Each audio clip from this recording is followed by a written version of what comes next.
కారణం నిన్న వైఎస్ఆర్సీపీ ఆమ్దలవలస నియోజకవర్గంలో మహిళలు ఒక ప్రెస్ మీట్ పెట్టడం జరిగింది. ఆ ప్రెస్ మీట్లో వాళ్ళ మాటలు విన్నాక నేను ఒక మహిళగా మళ్ళా ఈరోజు ముందుకొచ్చి మాట్లాడటానికి చాలా బాధేస్తుంది. ఎందుకంటే వాళ్ళందరూ కూడా వాళ్ళ అధినాయకుడిని చాలా ఎక్కువగా ఫాలో అవుతున్నారు అన్నదానికి నిన్న ఆ మహిళలు పెట్టినటువంటి ప్రెస్ మీట్. ఎందుకంటే వాళ్ళు అక్కడ జరిగిన విషయాన్ని డైవర్ట్ చేయటానికి ఈ రోజు వచ్చి అక్కడ తప్పు జరగలేదు, ఆయన వచ్చేసి ఆమెకి హెల్త్ బాగాలేదని పక్కకు వెళ్ళమంటున్నారు అని కొన్ని మేనేజ్ చేసి మాట్లాడుతున్నారు. దానికి మీకు వీడియో ఒకటి చూపిస్తున్నాను, చూడండి. ఇక్కడ ఆమె ఎస్ఐ గారు దీంట్లో ఉన్నారు, ఒక్క నిమిషం. ఇక్కడ చూడండి, ఈ వీడియో అంటే అందరికీ తెలిసిందే, చూశారు అందరుని. ఇక్కడ ఎవరు ఫస్ట్ అంటే ఆమె అక్కడ లా అండ్ ఆర్డర్ ప్రాబ్లం అవుతుందని చెప్పి ఆవిడ ముందుకొచ్చి వాళ్ళని ఆపడానికి ప్రయత్నం చేస్తున్న సందర్భంలో ఫస్ట్ వచ్చి ఎవరు ఆవిడని టచ్ చేశారన్నది మీరు గమనించండి. అంటే ఈ వీడియోస్ ఏవి కూడా ఆ మహిళలకి కనిపించలేదని నేను అనుకుంటున్నాను. వాళ్ళు కూడా మాట్లాడుతుంది ఏంటి, ఎంతసేపు స్క్రిప్ట్లు ఇస్తే మాట్లాడుతున్నారు. స్క్రిప్ట్ కాదమ్మా, మీరందరూ కూడా లైవ్ చూడాలి, చూసి మాట్లాడాలి. మనం పత్రికా సమావేశాలు పెడుతున్నప్పుడు జరిగిన విషయాన్ని మాట్లాడాలి. ఇక్కడ వాళ్ళు తప్పుని అంటే ఒప్పుగా చూపించాలని చూస్తున్నారు. అది జరగదు. అది ఆల్రెడీ తప్పు జరిగిపోయింది. ఇది రాష్ట్రం అంతా వ్యాపించేసింది. ఇందులో మా ఇన్వాల్వ్మెంట్ ఏమీ లేదు. ఫస్ట్ ఆయనే చింతాడ రవి గారే ఆయన వచ్చేసి ఆమెని టచ్ చేశారు. టచ్ చేసిన దాన్ని వీళ్ళు ఎలాగా మేకప్ చేస్తున్నారంటే ఆయన కాదు, జై జగన్ అంటేనే ఆమె చెవులు మూసుకున్నది. జై జగన్ అనుకుంటున్నారో ఏమనుకుంటున్నారో తర్వాత విషయం. అక్కడ జరిగిన సంఘటన క్లియర్ గా ఈ వీడియో రూపంలో కనిపించింది లోకం అంతటికి కూడా.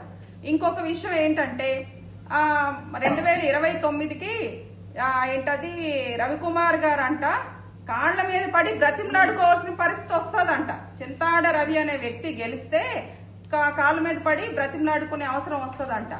వీళ్ళు పగలే కలలు కంటున్నారు అనేది ఇవాళ నాకు తెలిసింది. మనకందరికి రాత్రి కళ్ళు వస్తాయి. అంటే కొంచెం ఏదైనా ఎక్కువగా ఆలోచించి పడుకుంటే రాత్రి కళ్ళు వస్తాయని నాకు తెలిసిన విషయం. వీళ్ళు పగలేటి కళ్ళు వచ్చేసి మీడియా ముందరకు వచ్చి మాట్లాడుతున్నారు. కాళ్ళు పట్టుకునే అంత అవసరం ఎవరికి ఉన్నదా అన్నది మీరు ముందు ఆలోచించుకోవాలి. మీడియా ముందరకు వచ్చినప్పుడు 4 మైకులు మన ముందర ఉంటున్నాయి కదా, మనం ఏదో మాట్లాడేస్తే పెద్దవాళ్ళం అయిపోతాం, మన నాయకుల దగ్గర పెద్దవాళ్ళం అయిపోతాం, మనకేదో పదవులు వచ్చేస్తాయనేది పక్కన పెట్టి వాస్తవాలు మాట్లాడాలి. ప్రజలకి వాస్తవాలు చూపించడానికే మీడియా అనేది ఉంది. నిన్న అక్కడ ఆ మీడియా అనేది లేకపోతే ఆ వీడియోస్ బయటికి రాలేకపోయి ఉండేది. ఈ రోజు క్లియర్ గా కళ్ళకి కట్టినట్టు కనిపిస్తున్న విషయాన్ని మీరు మేనేజ్ చేస్తున్నారు. నెక్స్ట్ ఇంకొక విషయం, 10,000 దాకా జనాలు వచ్చారని చెప్పేసి ఆవిడ భర్త మాట్లాడారు. ఈ వచ్చి 20,000 వచ్చారంట. ఎందుకు వచ్చారో నాకైతే అంత జనం నాకు తెలీదు. ఏమైనా రాష్ట్రం మొత్తం జనాలు లెక్కేశారో ఏంటో నియోజకవర్గానికి తీసుకొచ్చేదానికి. ఆయన వచ్చింది ఒక పలకరింపుకి. వీళ్ళు ఒక ప్లేస్ పెట్టుకున్నారు, ఆ ప్లేస్ లో ఆయనకి వెల్కమ్ చెప్పడానికి పెట్టుకున్నారు. మరి నియోజకవర్గంలో 20,000 జనం అంటే ఇంకా ఎక్కడి నుంచి ఆ పక్క నియోజకవర్గాల్లో అన్ని కలిపి చెప్పారా, లేకపోతే రాష్ట్రం మొత్తం ఓవరాల్ గా వాళ్ళ ఓటర్స్ ని చెప్పారా? 20,000 ఓటర్స్ ని చెప్పారా?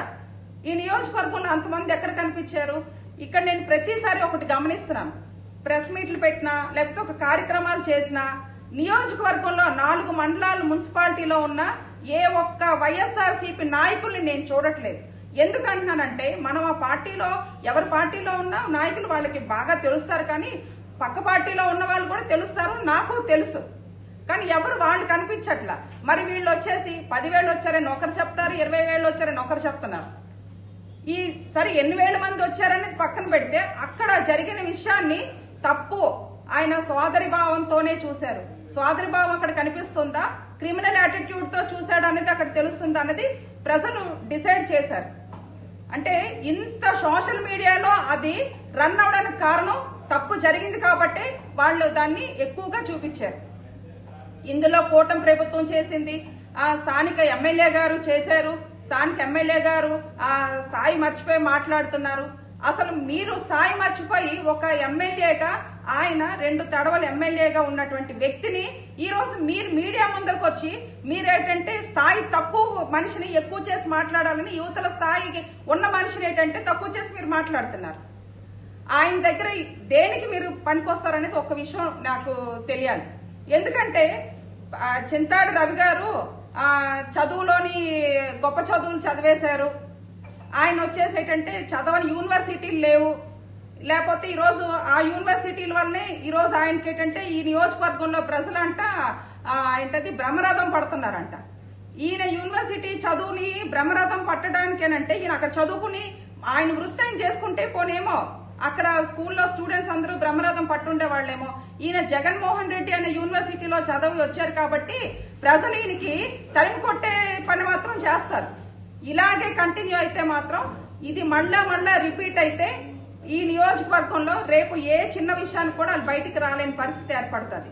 పోలీసు వ్యవస్థని నిర్వీర్యం చేశారని మాట్లాడుతున్నారు. ఈ నియోజకవర్గంలో నిన్న మాట్లాడిన ప్రతి ఒక్కరికి నేను అడుగుతున్నాను, వైఎస్ఆర్సీపీ నాయకులకి, పోలీసు వ్యవస్థని నిర్వీర్యం చేసింది ఎవరమ్మా మీరు ఒకసారి చెప్పండి. గత 5 సంవత్సరాలు పోలీసు వ్యవస్థని మీ ఇంట్లో ఉండే సెక్యూరిటీల కన్నా దారుణంగా, అంటే జీతం ఇచ్చి పని పెట్టుకునే వాళ్ళ కన్నా దారుణంగా వాడుకున్నది వైఎస్ఆర్సీపీ అధినాయకుడు జగన్మోహన్ రెడ్డి గారి దగ్గర నుంచి వార్డు మెంబర్ వరకు అలాగే వాడుకున్నారు. మేము గత 5 సంవత్సరాలు వీళ్ళ చేసే తప్పుల్ని ప్రజలకు వివరిద్దామని ముందుకొస్తే మాకు హౌస్ అరెస్టులు, రేపు ఇంకా 2 రోజుల ముందర మీటింగ్ అవుతుంది, మేమేదో ధర్నా పెట్టుకుంటాం లేకపోతే ప్రోగ్రామ్ కండక్ట్ చేసుకుంటాం అని మాకు వస్తే వీళ్ళు 2 రోజుల నుంచి మా ఇంటి ముందర వాళ్ళకి డ్యూటీలు. పాపం వాళ్ళని చూస్తే బాధ వేసేది, వీళ్ళకేంటి కర్మ, ఇంత ఒక పోలీస్ డ్రెస్ వేసుకొని మా ఇంటి ముందర వచ్చి కాపలాలు కాస్తున్నారని మేము బాధపడేవాళ్ళం.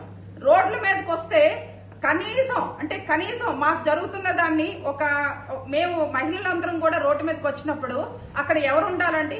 మహిళా కానిస్టేబుల్, మహిళా ఎస్ఐ, లేకపోతే ఎవరో ఒకరు అక్కడ జెంట్ ఎస్ఐ ఉన్నారనుకోండి, లేకపోతే ఒక సీఏ ఉంటే మహిళలు ముందర పెట్టాలి. నేను దానికి సాక్ష్యం. నన్నే ఇదే నియోజకవర్గంలో గత 5 సంవత్సరాల్లో మేము చేసిన కార్యక్రమాల్లో ఎన్నోసార్లు హౌస్ అరెస్టులు, మా ఇంటి ముందర పోలీసులు ఎంతమంది వచ్చి ఉండేవారు అనేది నాకు తెలుసు, ఆ చుట్టుపక్కల ఉన్న వాళ్ళకి తెలుసు. గత 53 రోజులు, అంటే గత 5 సంవత్సరాల్లో సార్ అరెస్ట్ అప్పుడు మేము 53 రోజులు సార్ అరెస్ట్ ని ఖండిస్తూ ఆయన తప్పు చేయలేదు, వీళ్ళు తప్పు చేశారు అనేసి ప్రజలు చూపిస్తున్నారు కదా, అది కాదని మేము నిరసనలు తెలియజేసినప్పుడు ఇదే నియోజకవర్గంలో నా మీదకి ఒక సిఐ గారు, ఆ వీడియోస్ ఇప్పటికే ఉన్నాయి, అది అప్పుడు మీడియాలో వచ్చాయి, పేపర్లో వచ్చింది, అన్ని వచ్చాయి. నేను ఒక లేడీని, నన్ను ఆయన కంట్రోల్ చేయాలి అంటే, నన్ను స్టేషన్కి తీసుకెళ్లాలన్నా, నన్ను ఆపాలన్నా, ఏం చేయాలన్నా నా ముందు ఇంకొక లేడీ ఉండాలి అక్కడ. మరి ఆ రోజు ఆయన పెట్టలేదే, ఆయన పెట్టకున్నా నన్ను టచ్ చేసి నన్ను లాక్కుపోయినవి వీడియోస్ చాలా ఉన్నాయి. మరి ఆ రోజు ఈ ప్రభుత్వానికి నేను మహిళగా కనిపించలేదా ఏంటి? నేను ఎక్కడి నుంచి వచ్చాను? ఈ రోజు ఈ నియోజకవర్గంలో మహిళలు వచ్చి రాష్ట్రంలో ఉన్న వ్యవస్థ గురించి మాట్లాడుతున్నారు, కూటమి ప్రభుత్వం గురించి మాట్లాడుతున్నారు. ఆమదలవలస నియోజకవర్గంలో పోలీసు వ్యవస్థ నిర్వీర్యం అయిపోయింది, ఎమ్మెల్యే గారు ఏం చెప్తే అదే చేస్తున్నారు, ఆవిడకంట భయభ్రాంతులు గురి చేసి వాస్తవాల్ని కప్పిపుచ్చుకోవడానికి అబద్ధాలు చెప్పిస్తున్నామంట. ఆమె ఏమైనా వీళ్ళలాగా చదువులేని అమ్మాయ? కొంచెం చెప్పండి. చదువుకున్నానని వీళ్ళ నాయకుడు చెప్తున్నాడు కాబట్టి వీళ్ళేమనుకుంటున్నారు, ఒక్క వాళ్ళ నాయకుడే, వాళ్ళ ఇన్ఛార్జే చదువుకున్న వ్యక్తి, ఉన్న వాళ్ళందరూ కూడా అంటే చదువు లేని వ్యక్తులు. ఆమె కూడా చదువుకున్న వ్యక్తే, మనం చెప్పేస్తే వీళ్ళు మాటలని ఎందుకు మాట్లాడుతున్నారు ఈ ప్రభుత్వం మీద, ఇక్కడ ఉన్న ఎమ్మెల్యే గారి మీద? లాస్ట్ 5 సంవత్సరాలు వీళ్ళు అదే చేశారు. వీళ్ళ కంట్రోల్లో పోలీసు వ్యవస్థ ఉండేది, వీళ్ళు ఏం చెప్తే అది చెయ్యాలి, చేయకపోతే వాళ్ళ ఉద్యోగాలు పోతాయి. వాళ్ళు పాపం భయానికి గురై ఎన్నో చేయరాని పనులు చేశారు. అది వాళ్ళ తప్పు కాదు, ఆ రోజు మాట్లాడాము, ఈ రోజు మాట్లాడుతున్నాం. అంటే వీళ్ళు ఆ రోజు భయభ్రాంతులకి పోలీసు వ్యవస్థను కూడా భయపెట్టి వాళ్ళు కార్యక్రమాలు చేశారు. ఎవరు ఏం మాట్లాడినా వెంటనే అది మంచి మాట్లాడుతున్నావా చెడు మాట్లాడుతున్నావా అనేది కూడా ఆలోచించకుండా వాళ్ళ మీద కేసులు. నెక్స్ట్ రవికుమార్ గారు అంట వీడియో కాల్ చేసి అర్ధరాత్రి మాట్లాడేశారంట. 8 గంటలకు అర్ధరాత్రి అంటారని నాకు ఈ రోజు వరకు తెలియలా. వీళ్ళు వచ్చి మాట్లాడితేనే ఒక అధికారిని, అంటే కాన్ఫరెన్స్ కాల్లో ఎంతమంది ఉన్నారనేది కూడా వీళ్ళ కళ్ళు కనిపించకన్నా పిచ్చి మాటలు మాట్లాడుతున్నారు. ఎవరో ఇంకొక సోదరి చెప్తుంది, ప్రతి మహిళ గట్ట ఆయన ఫోన్ చేసట హెరాస్ చేస్తున్నాడట. ఏం అందులో ఆ ఫోన్ కాల్లో ఈవిడుందో ఏంటి, ఈవిడికి వచ్చింది ఏంటి ఆయన ఫోన్ మాట్లాడినప్పుడు? ఏం మాటలు మాట్లాడుతున్నారమ్మా? అసలు ఈ రోజు ప్రెస్ మీట్ పెట్టిన వాళ్ళలో అసలు వాళ్ళు ఎవరో కూడా తెలియదు, ఎక్కడి నుంచి వచ్చారో కూడా తెలియదు. ఒక మహిళకి జరిగిన అన్యాయం గురించి మేము మాట్లాడితే రాజకీయం చేస్తున్నారు అంటున్నారు. మేమేం రాజకీయాలు చేయట్లా. 29లో ఆయన వచ్చేసంటే ప్రబంధనం అయిపోద్దట. నిన్నటి వరకు ఆంధ్రవలస నియోజకవర్గాల్లో తప్పులు జరిగినా ఒప్పులు జరిగినా ప్రశ్నించే నాయకుడు లేడంట. ఈరోజు జగన్మోహన్ రెడ్డి ఒక పెద్ద ఇక్కడి నుంచి తీసుకొచ్చాడట. ఆ మనిషి ఇక్కడ ఉడిపడ్డాడట. ఈనాటి రేపు నుంచి ప్రశ్నించుతున్నాడు కాబట్టి ఆయన మీద అంటే తప్పుడు కేసులు పడుతున్నామట. 29లో ఈ నియోజకవర్గం తిరగబడిపోయి ఆయనకంటే ఎమ్మెల్యే టికెట్ ఇచ్చేసి ఎమ్మెల్యే గెలిచేస్తాడంట. అన్ని మాట్లాడుకోవడానికి బాగుంటాయి. ప్రజల ముందరికి వెళ్ళండి, మహిళల ముందరికి వెళ్ళండి, వెళ్ళి మీరు మాట్లాడండి. మీరు మాట్లాడుతున్న మాట, మీరు చెప్పేది అబద్ధమా నిజం అనేది ప్రజలే తీర్పు రేపిస్తారు. మీరు ఒక్కటి గుర్తు పెట్టుకోవాలి, నాయకులు చెప్తున్నారు కదా అని మనం మాట్లాడితే రేపు మన ఇంట్లో వాళ్ళు కూడా మనల్ని అసహించుకునే పరిస్థితి వస్తుంది. ప్రతి హోంమంత్రి కంట అమ్మ అన్న తప్పుడు మాటగా వినపడుతుంది అంట. మాకు అలా వినపడమో. మీరు ఎందుకంటే తప్పుడు మాటలు అమ్మ అన్న వేరే విధంగా మాట్లాడే మనుషులు మీరు. మీ నాయకుడు సొంత రక్త సంబంధం అంటే పేరెంట్స్కి తర్వాత పిల్లలకి రక్త సంబంధం అంటారు. చెల్లెలు బెడ్ మీద పడి ఉంటే ఆమెని సోషల్ మీడియాలో ట్రోల్స్ చేస్తుంటే కనీస ఇంగిత జ్ఞానం లేకుండా, అంటే నిన్న మొన్నటి వరకు నీ కోసం కష్టపడి పాదయాత్ర చేసి 2019లో నీ యొక్క అధికారం రావడానికి ముఖ్య కారణమైనటువంటి వ్యక్తి నీ తల్లి, నీ చెల్లి. ఈరోజు వాళ్ళని కూడా నువ్వు పక్కన పెట్టేసి సునకానందం పొందుతున్నావు. నువ్వు వాళ్ళని విమర్శిస్తూ ఉంటే, వాళ్ళని ట్రోల్స్ చేస్తూ ఉంటే నీ ఆనందం. నువ్వా రక్త సంబంధం గురించి మాట్లాడుతావు, ఆడపిల్లల గురించి మాట్లాడుతావు. కూటమి ప్రభుత్వంలో అన్యాయం జరిగిపోతుంది, గుంటూరులో అలా అయిపోయింది. గుంటూరులో జరిగిన విషయం గురించి మీరు మర్చిపోయినట్టున్నారు. మీరు అంటే భ్రమంలోంచి ముందు మీరు బయటికి రావాలి. ఆయన్ని వెంటనే పార్టీ నుంచి సస్పెండ్ చేయడం జరిగింది. మీరు మర్చిపోతున్నారు. ముందు మీరు ఫాలో అవ్వండి. లేదని మీరు అనుకుంటున్నారు కానీ ఒక నెల రోజులు పోతే మీరు ఇంకా బయటికి వెళ్ళట్లేదు. వెళ్ళండి, వెళ్ళి ప్రజల ముందర మాట్లాడండి. మీరు రేపు వెళ్ళండి ప్రజల ముందరికి. మీరు మీ వార్డుల్లోని గ్రామాల్లోని తిరగండి. తిరిగితే మీకు ప్రజలు ఎలా రిసీవ్ చేసుకుంటారన్నది మీకు తెలుస్తుంది.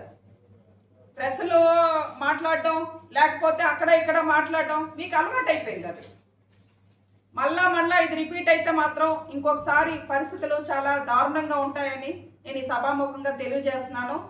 ఇంకొక విషయం ఏంటంటే చింతాడు రవి గారు ఏంటది నిన్న వీడియోలో ఎక్కడో చూశాను, కార్లో వెళ్తా ఆయన ఒక వీడియో రిలీజ్ చేశాడు. సెల్ఫీ వీడియో మాట్లాడాడు. ఆయన ఏదో సెక్షన్స్ గురించి చెప్పాడు. యాక్చువల్గా సెక్షన్స్ పెట్టారనేది ఎప్పుడు తెలుస్తుందండి? మనకి వాళ్ళు ఒక ఇది పంపిస్తారు, మన మీద కేసు ఫైల్ అయిందని అవన్నీ సెక్షన్ తర్వాత వస్తాయి. మరి ఈయనకి ముందే తెలిసిపోయింది.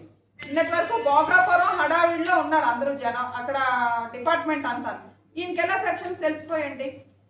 మరి ఎమ్మెల్యే గారు ఏం మాట్లాడారు? ఎవరు ఎస్పీ గారిని కూడా విమర్శించారని చెప్పి నిన్న ఆయన మాట్లాడుతున్నారు రమేష్ గారు. ఒక పెద్ద వ్యక్తి అలా మాట్లాడడం కరెక్ట్ కాదండి. ఎందుకంటే ఎస్పీ గారిని విమర్శించలా, ఎస్పీ గారిని తప్పు పట్ల పోలీసు వ్యవస్థని అక్కడ ఈరోజు అమ్మాయి ఒక పోలీసు డిపార్ట్మెంట్లో పనిచేస్తుంది, ఆమెకు జరిగిన అన్యాయం వాళ్ళు ఇంకా సీరియస్గా తీసుకోవాలి అని చెప్పి మీ ఎస్పీ ఆఫీస్లో అంటే మీ డిపార్ట్మెంట్లోనే అక్కడ అవకతవకలు జరుగుతున్నాయి. సెక్షన్స్ అనేది బయటకు రాకముందరే ఒక తప్పు చేసిన వ్యక్తికి ఎలాగ మీరు సెక్షన్స్ ఫలానా సెక్షన్స్ మీరు పెట్టారు అన్నది బయటకు వచ్చింది కాబట్టి మీరు చెక్ చేసుకోండి అని ఎస్పీ గారికి ఒక హింట్ ఇచ్చాడు ఆయన. అంటే ఎస్పీ గారిని విమర్శించడం అంటే మీరే చెప్పండి. ఇక్కడ ఈ నియోజకవర్గ ప్రజలు చెప్పాలి, మీడియా మిత్రులు చెప్పాలి. అక్కడ ఆయన్ని ఎక్కడ విమర్శించారు? విమర్శించరా, బయటికి ఇది వచ్చింది. ఇలానే ఇంకెన్నో వస్తున్నాయో మీరు చెక్ చేసుకోండి. ఎవరైతే తప్పు చేస్తున్నారో వాళ్ళని శిక్షించండి వీళ్ళతో పాటు. మరి అంతా నేను ధైర్యవంతుణ్ణి, నేను వీరుణ్ణి, సూర్యుణ్ణి అని చెప్తా ఉన్నాడు ఆయన. ఎందుకు పారిపోయాడు? ఏ తప్పు చేయకపోతే ఒక సోదరి భావంతో చూశాను, చూస్తున్నాడు మా నాయకుడు. ఆ అమ్మాయికి హెల్త్ బాగాలేదు, నువ్వు పక్కకి వెళ్ళిపో అమ్మా అని చెప్పండి. ఈయన ఎందుకు పక్కకి వెళ్ళిపోయాడు? ఈయన ముందుకు రావచ్చు కదా, పక్కకి ఎందుకు వెళ్ళిపోయాడు ఈయన? తప్పు చేసిన వాళ్ళే భయపడి పారిపోతారు. తప్పు చేస్తుంది వీళ్ళు, పిచ్చి వేషాలు వేస్తుంది వీళ్ళు, తప్పుడు కోతలు కోస్తుంది వీళ్ళు. తిరిగేటంటే కూటమి ప్రభుత్వం రెడ్ బుక్ రాజ్యాంగమే అంటున్నారు. అదే నిజంగా మా లోకేష్ అన్న గారు అది కానీ పెట్టుంటే మాకు ఈ తలనొప్పి లేకపోయి ఉన్నామని మేము అనుకుంటున్నాం. రెడ్ బుక్ రాజ్యాంగం ఇంకా ఈ రాష్ట్రంలో రాలేదమ్మా, వెయిట్ చేయాలి. చట్టం దాని పని చేస్తుంది కాబట్టి రాజ్యాంగాన్ని మేము ప్రవేశపెట్టక్కర్లా, అంబేద్కర్ రాజ్యాంగం వస్తుంది. మరి ఈ వైఎస్ఆర్సీపీ నాయకులకి ఏంటది బుద్ధి జ్ఞానం ఇవ్వాలని నేను భగవంతుని కోరుకుంటూ నాకు ఈ అవకాశం ఇచ్చిన పెద్దలందరికీ నమస్కారాలు తెలియజేసుకుంటూ సెలవు తీసుకుంటాను.